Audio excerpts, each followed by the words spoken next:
Hey everyone, Zach here from Zach's Strange Corners of Thought. This is my 1,000 subscriber Q&A. So first off, I'm sorry it took so long. This is supposed to come out on New Year's, but you know, my life. So here it is. On top of getting 1,000 subscribers, I also got monetized, which I am very, very happy about. Thank you so much to everybody who watch my videos, subscribe. It means absolutely the world to me that I am now monetized. I'm going to keep trying to get out quality content as much as I can. If you'd like to help fix that, become a patron on Patreon! But anyway, I've wasted enough time trying to get this done, so let's just jump right into it for 1,000 subscribers and monetization Q&A. So, we have Lord Ganesha, we have our hammer, and we have our little unicorn bell. Let's do this. Okay, so the first question is, how old are you and what is your educational background? I am currently 34, and I have a bachelor's in philosophy from DePaul University in Chicago. What are your favorite works, both theory and literature? Probably the Tao Te Ching and the Zhuangzi of Taoism, most things by Nietzsche, Being in Time by Heidegger, Difference in Repetition by Deleuze. When it comes to literature, Riders of the Purple Age by Philip Jose Farmer, The Fourth Century by Edouard Glissant, 100 Years of Solitude by Gabriel Garcia Marquez, Satanic Verses by Salman Rushdie, Beloved by Toni Morrison, any of the poetry of Audre Lorde, and the Xenogenesis trilogy by Octavia Butler. All of those are just brilliant, just brilliant. Are you perhaps interested in making longer form videos on books? Not reviews, but rather summaries and analyses. I find the way you explain stuff quite approachable and lucid. Well, thank you.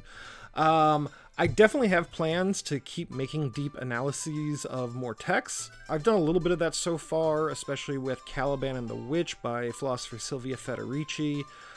By the time this video gets out, at least one of the videos from chapter 2 should be out. I've also done some videos for a book called The History of the World in 100 Objects. Neither of those have really done well analytic-wise, but I'm definitely going to try and finish Caliban and the Witch, partially because I've already sunk like an obnoxious amount of money into videos for like the whole series, so I really feel obligated to do it now.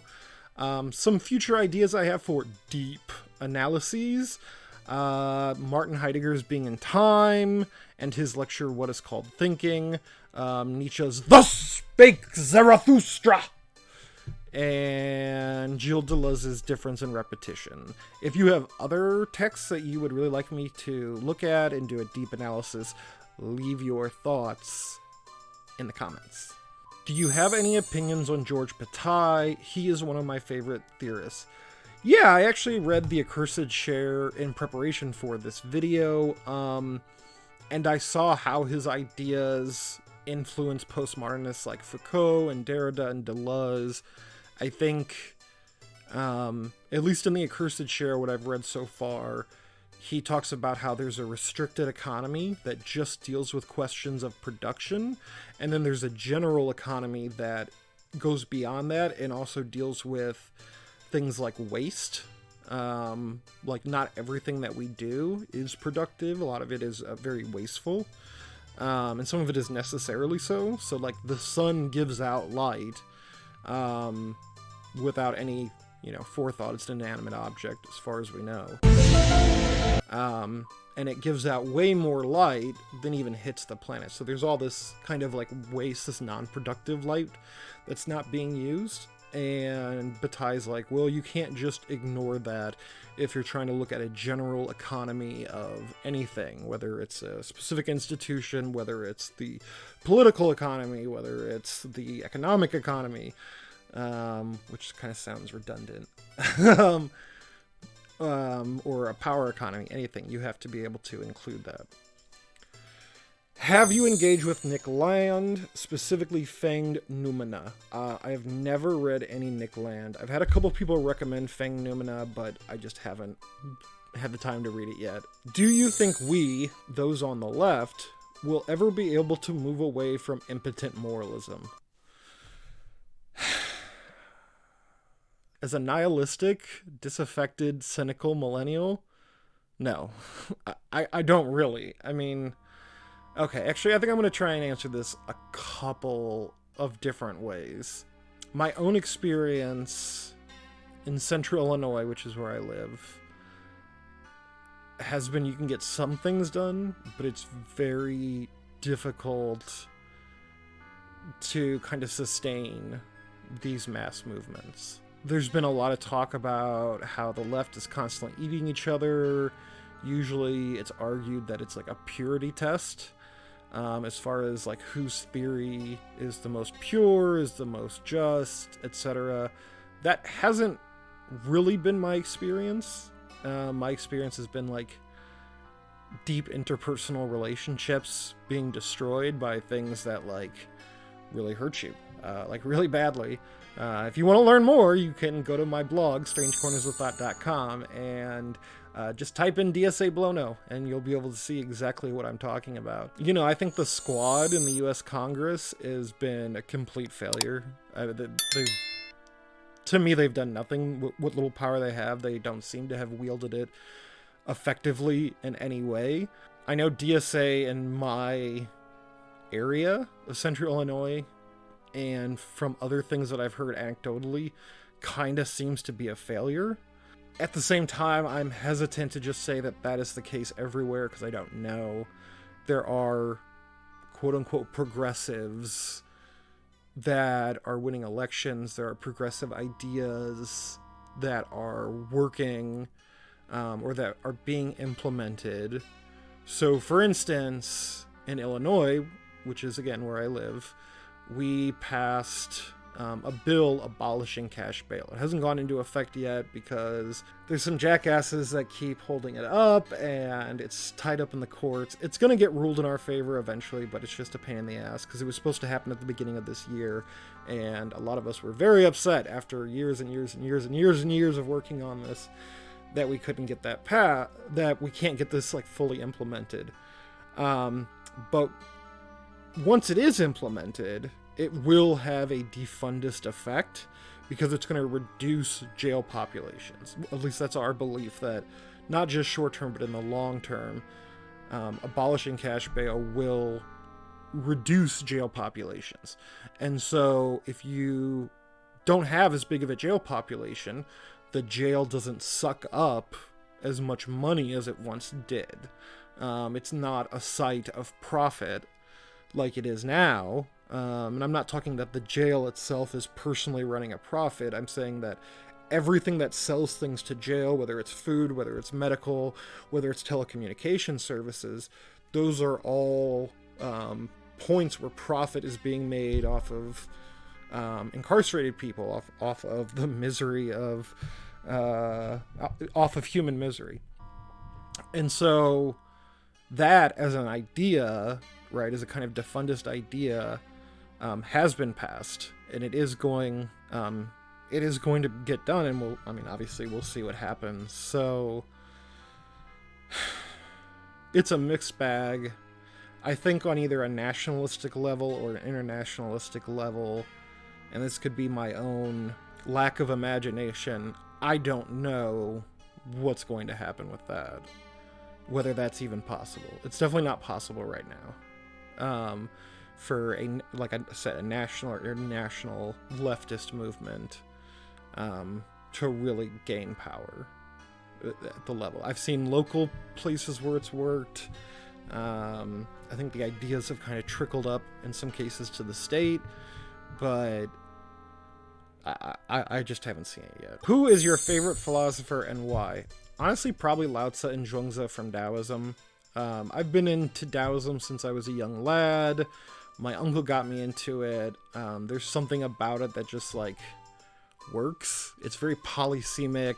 I think that's what really fascinates me about it. And it's the same way with reading Nietzsche. Honestly, not only can you interpret these texts in a plethora of different ways, but it feels like the text was intentionally written to be polysemic, to have multiple meanings, even sometimes contradictory meanings, that the author intended to be there. And I feel like that's what thought is. Like, the process of thinking is like taking this endless sea of differences and discovering the meaning to these differences. Philosophy at its most basic level is just the study of thought, of this thing called thinking, which has allowed us to manipulate the world into civilization, which I'm honestly a big fan of civilization. Yeah.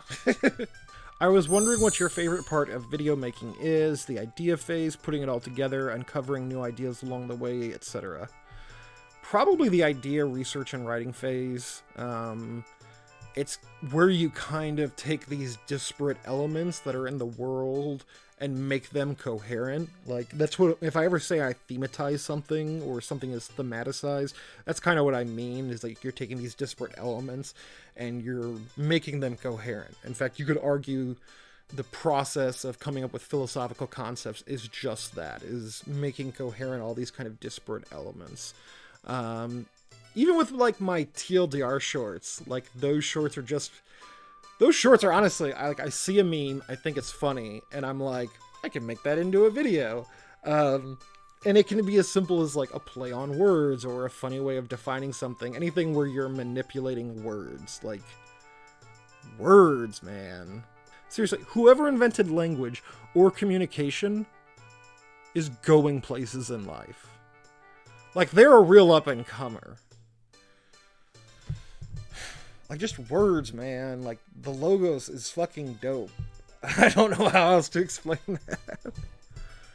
When are you going to join the Thousandfold book club? This was probably a question from Existentialist Non Grata. You should definitely check out his channel. But he is also the progenitor of another page called the Thousandfold Book Club, which, surprisingly, is a book club that will last 1,000 years. Traverse 1,000 universes and climb 1,000 plateaus of pure knowledge. So I'll link to that channel and XC Non Grata in the description. And the answer was, when I wrote this, once I'm monetized, which I'm monetized now, so like, hit me up and let's read a book together. So what criteria do you use to evaluate a philosophy when you are learning about it? Honestly, it's based on whether I'd smash the philosopher or not. I mean, like, would I tap that or not? I'm just kidding. Wouldn't that be an interesting method of philosophical approach? Okay, so I guess I kind of have like a gut feeling about certain philosophies where they just seem right, even if I don't fully understand them. Or if I get a headache reading a thinker, I'll just assume that something is horribly flawed with the philosophy. Like Hegel gives me a fucking headache. Now, it might seem like this is just relying on, like, faith, but I think it is more complicated than that. Like, when you're attracted to a person, someone who is physically attractive but has, like, a shitty personality is not an attractive person. If I'm reading a thinker and I put it through my own critical thinking methodology, that's kind of... I feel like that's how I develop a gut feeling about it. So that's really, I guess that's my method of evaluating philosophy. I don't know if that's a good method. Let me know in the comments. Do you play video games? Sometimes. I do not play nearly as many video games as I did when I was a lad. Mainly the only games that I still play consistently are like Legend of Zelda games. I've always loved Legend of Zelda. I've been playing since like Link to the Past for the SNES. I would get Legend of Zelda tattoos. That's how much Legend of Zelda has, like, impacted me growing up, like, playing it. It's just fucking amazing. I'm really excited for the new Legend of Zelda Tears of the Kingdom to come out. Oh my god, I can't wait. Like, when that comes out, it's supposed to come out May 12th. When that comes out, you probably won't...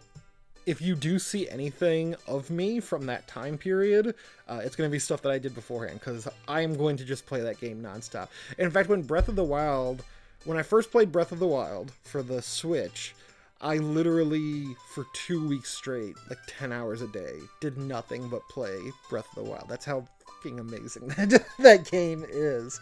Other games that I've played, I'm a big Mario fan. I really, really liked Super Mario Odyssey. I actually think it's like the best Mario game that's ever been made. GTA 5, like if I've been having like a really rough time and I want to like murder a whole bunch of people without going to prison for the rest of my life, I'll play GTA 5 to just kind of like chill out, get some of that frustration out. I used to play StarCraft a lot. I loved the science fiction aspect of it. I loved the real-time strategy. But mainly the only game that I really play is Legend of Zelda, because it's the greatest game ever. It's just the best. Is cereal soup? So I'm going to answer this by showing you a clip from Cuck Philosophy where he answered this question. What is the essence of soup? Or in other words, what makes something soup? Well, one could say that the essence of soup is that it is a liquid dish that includes solid ingredients. Sounds fair, right? But then what about cereal? That's a liquid dish with solid ingredients, but it's clearly not a soup. Well, maybe the dish has to be hot in order to be soup, but what about the Polish soup borscht? That's served cold and it's still a soup. Well, maybe the reason cereal is not a soup is because the only liquid it contains is milk. But then what about the East European milk soup? I used to have that as a kid. Well, maybe it's that soup has to be savory and cereal is often not, but dessert soup is a thing, and it's sweet. See, my point is, defining the essence of things that developed historically, culturally, and socially is extremely hard, and it seems that whatever definition we give for the essence of soup, there always seem to be examples of soup that elude that definition. Who is your least favorite philosopher? I don't know. It's a tie between like Ayn Rand and Rene Descartes. Descartes probably more because he's like a philosophical giant whose influence dwarfs Ayn Rand's influence, like a grain of sand on the beach is dwarfed by the very planet itself. And it's not as if Rand has had no influence whatsoever. I'd argue that like the ideal of neoliberal capitalism is essentially the wet dream of Ayn Rand. But Descartes, man, let me tell you something about Descartes. Like, I can't stand Descartes, and even I recognize how OP Descartes is. All of modernity is basically like an appendix of Descartes. Rand basically takes Cartesian solipsism and makes it into an ethics. Like, her fetishism with the individual is just... To me, it's nonsensical, but this is a problem that transcends Descartes. If the foundation of your philosophy is the subject, the individual, then you start out lost. Because there is no pre-existing individual independent from society, from language, from any type of grid of intelligibility. And this is what Heidegger called Mitsein, or being with. Mitsein is part of the constitutional structures that make up human beings. We are literally born from each other, which needed each other, sometimes multiple others, to create. But there's just a lot about Descartes that I don't like. I think the things I dislike that had the most influence would be subject-object dualism, mind-body dualism, solipsism, the turning of the body into a machine. And I plan on doing a whole playlist on Descartes, which I could just call Curb Stomping Descartes. That's how much I don't like this dude. Will you ever leave your base strange cornerism for the cringe populist center of the roomism during your quest for 100k subscribers? I doubt it. I'm just really weird. Like, anyone who knows me will just tell you I'm a strange dude, period. Like, I'm glad you think my process is base, though. Thank you. What are your top 3 recommendations for an average Joe, or Joe S, to read to start getting into philosophy? Probably Plato's Symposium and like The Inquiry of Human Understanding by David Hume. That'd probably be like your best bet to start to kind of get an idea of some of the concepts that you're going to be using. You use Philip Jose Farmer in several of your videos. How did he influence your philosophical thinking? If I've never read his work, where would I start? So Philip Jose Farmer is a science fiction writer who happens to be my great-grandfather. I was very lucky. I got to know him till I was 20, and he was a big part of my life. I think like the profundity of his imagination was probably the most inspiring thing to me. If you want to get into him, I would recommend The World of Tears saga. That's amazing. And it's like a crime that it hasn't been adapted to TV or film, because one of his other major work, His other major work, The River World, which is also really good, I don't think it's as good as World of Tears, but it's really good, has been made like unsuccessfully into like TV movies, and they've always not been very good. But yeah, definitely check out him. How does the free-spirited philosophy in you align with being a mere peasant serving the almighty God of YouTube? Not well. At the same time, like, if I had like went into academia and was mainly publishing in academic journals, I'd be lucky if my stuff was read by like a couple hundred people. On YouTube, I have some video with thousands of views. I have one video with 15,000 views. And there's a lot of channels that do philosophy with millions of views. But beyond that, yeah, not well so far. Lol, I guess. How do you deal with negative comments if you've gotten any? I either ignore them or I just troll them. What do you hope to do with this channel in the future? Originally I put get monetized, but since I'm already monetized now, you know, get it to the point where I'm at least making enough money to kind of help and like supplement. Like, I'm not even trying to be famous. I'm just trying to make enough fucking money to survive. That's why I have a Patreon and a Cash App and a PayPal, because even once I get monetized, like, so little of that money comes to you unless you're regularly getting tens of thousands or hundreds of thousands of views. And I obviously want the quality to keep increasing. So if you want to see the future of this channel, Patreon, Cash App, PayPal, or any of the like super sticker or super thanks functions on YouTube, I get paid for those too. So yes. What is your favorite book? Riders of the Purple Wage by Philip Jose Farmer. Does philosophy provide happiness in your life? Yes. What book has transformed you the most? That's actually kind of hard. I'm gonna guess Being in Time by Heidegger, but that's a soft guess. That's not a hard guess. To be or not to be? What are some of your favorite Taoist stories? So I'll read you some of Zhuangzi.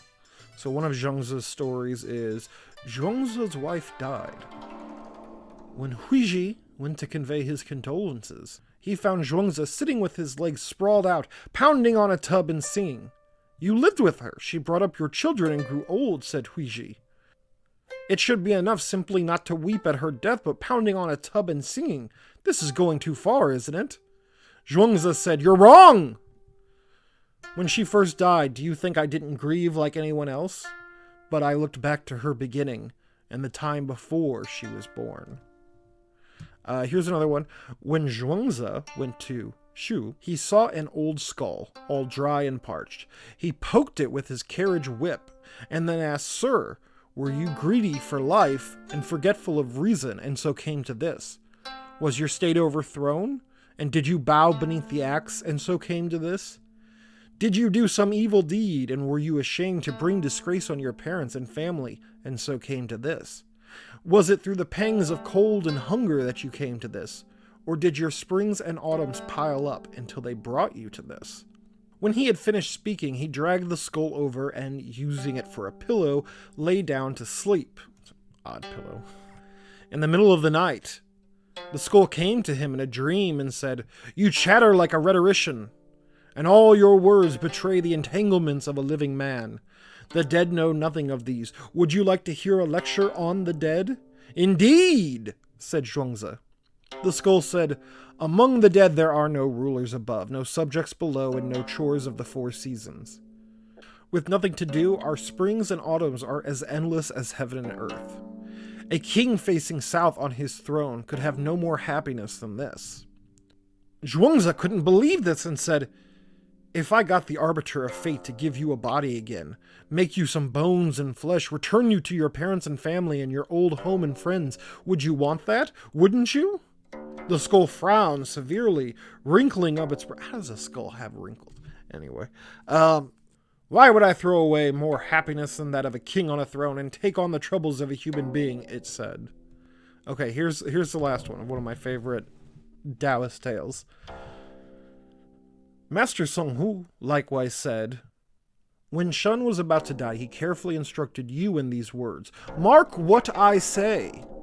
In the case of the body, it is best to let it go along with things. In the case of emotions, It is best to let them follow where they will. By going along with things, you avoid becoming separated from them. By letting the emotions follow as they will, you avoid fatigue.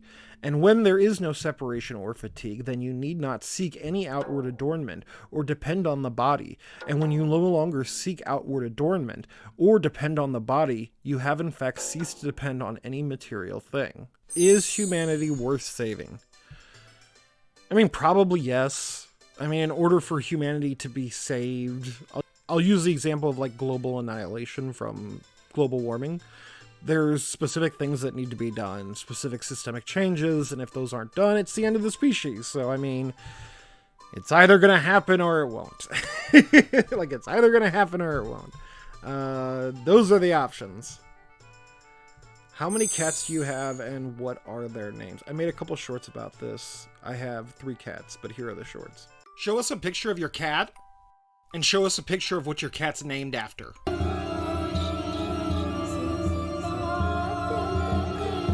Show us a picture of your cat, and show us a picture of what your cat's named after.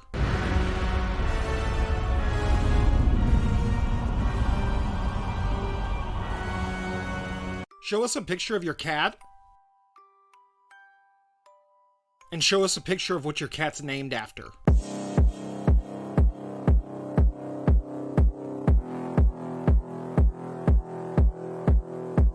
Modernism, postmodernism, or post-postmodernism. I don't know what post-postmodernism is. I'm most attracted to postmodern thought. I've heard of some people talk about, like, metamodernism, but I don't really know much about it. I watched this video by The Living Philosophy about metamodernism, which I'll put in the description. In this video by The Living Philosophy, I don't really like the way Pomo is described because, one, he says Pomo is relativistic, meaning the belief that everything is equally true, which ultimately renders everything equally meaningless. Or postmodernity's relativistic multiplication of perspectives. But I don't think Pomos believe that. Cook philosophy describes their theory of truth as like a kind of pragmatism, and I've described it as a positive relativism or perspectivism that doesn't equalize all truths. 2, it seems like the Living Philosophy is saying we need to embrace meta-narratives. We need a grand narrative again. We need something that is going to give us hope once again. The skepticism Pomos typically have with meta-narratives is the belief that they are ontologically objective, that they are anything else but our creations. You know, you look at Hegel or Marx, who have some of the most systematized meta-narratives. They believe this is how societies function universally. Now, if the meta-modernist is saying, yes, these meta-narratives are fictional, but we should still adopt them as a guide, I could see that. That kind of seems like Noam Chomsky's opinion. I'd say that's kind of what we do anyway. Basically, we use meta-narratives just as a tool in a toolbox.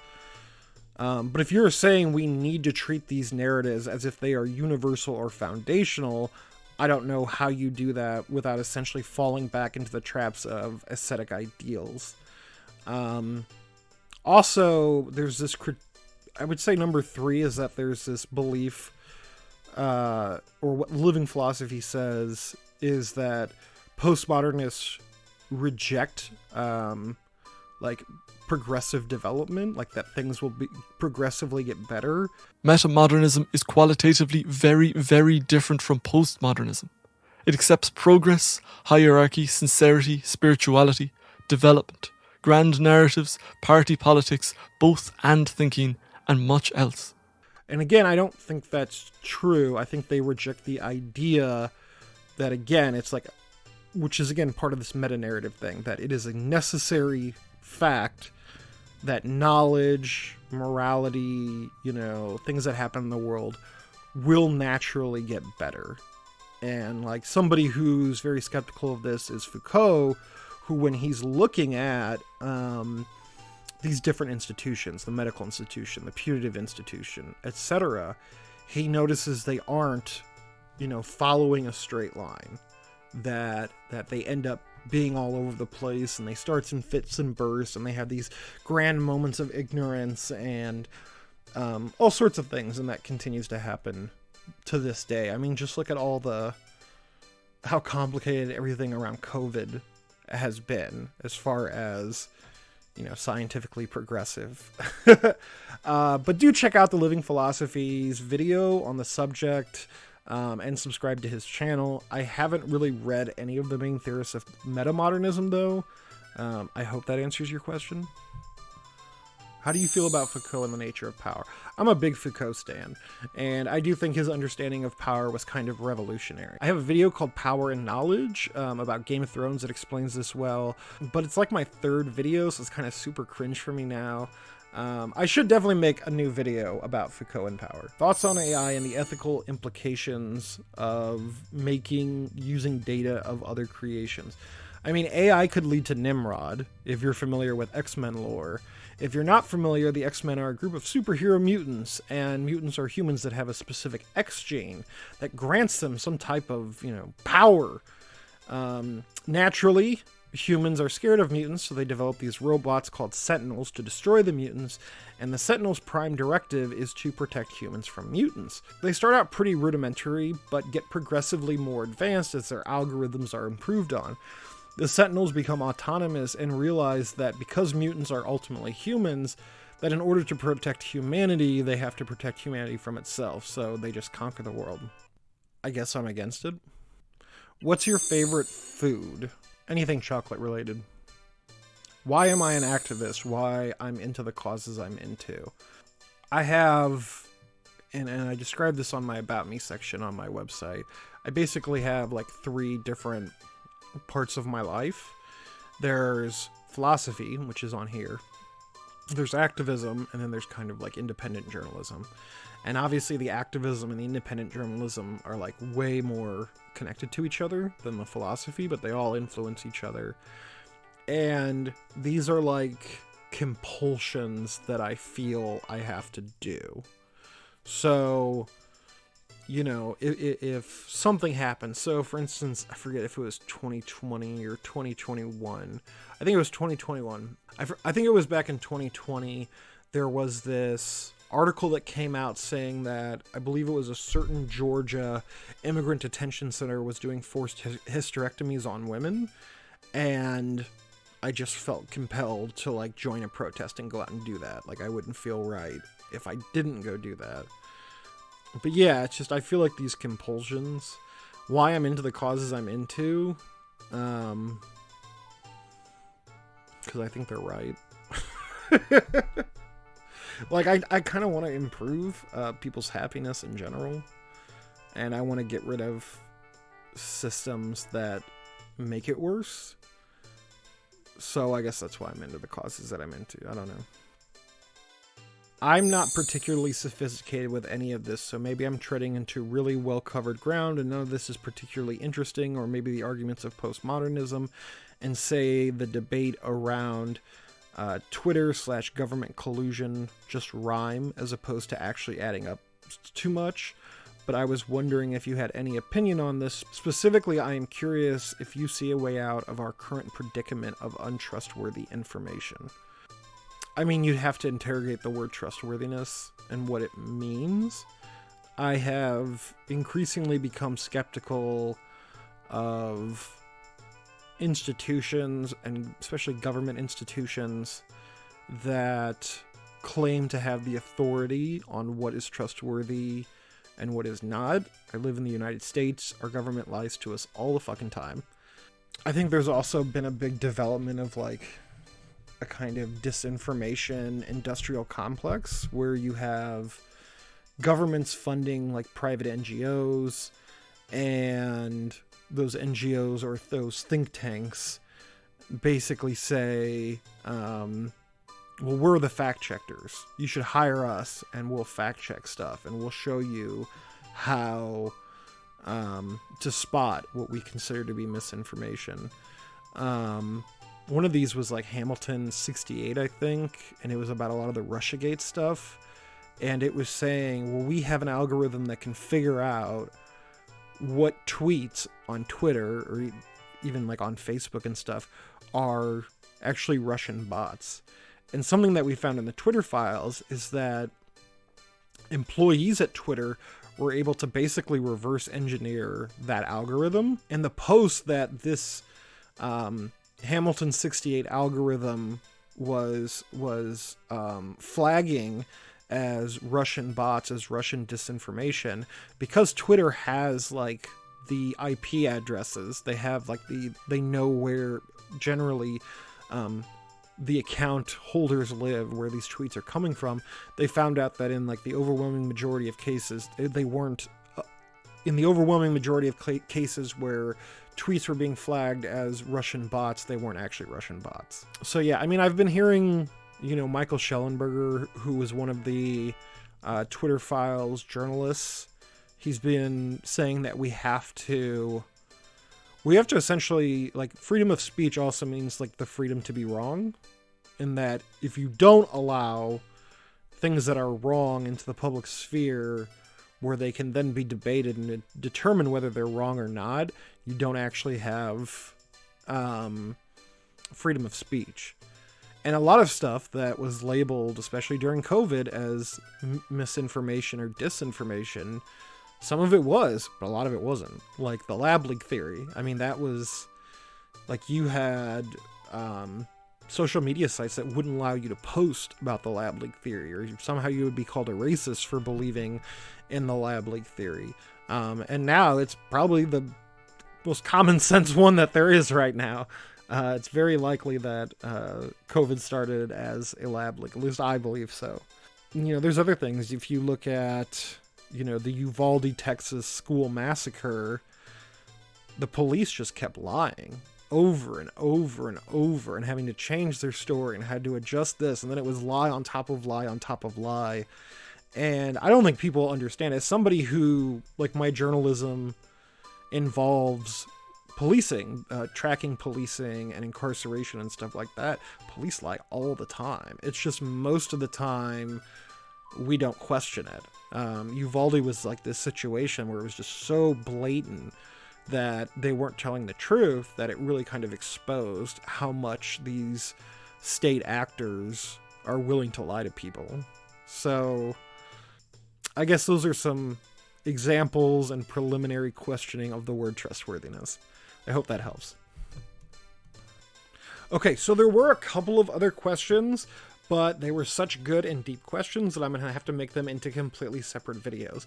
I did have to do research for this, so thank you for giving me such great questions so that I could go out and learn more. I'm going to continue to try and make quality philosophy content. I hope that you guys have been enjoying this. I probably won't do another Q&A till 10,000 subs, so balls in your court, strange thinkers. I do have another Q&A, was my 150 Q&A. I don't believe it actually even has 150 views, so we'll see if this Q&A gets 1,000 views for 1,000 subs. I doubt it will, but I hope it does. Leave a super thanks or a sticker or a like or a comment, stalk me on Instagram, become a patron, or however else your precious attention self-identifies. And if you have other questions, leave them in the comments, and maybe I'll figure out a way to either answer them on social media or maybe even make a video about it. So thank you so much for getting lost and for making a wrong turn and ending up in one of my strange corners of thought. I'll see you the next time you make a wrong turn. Bye.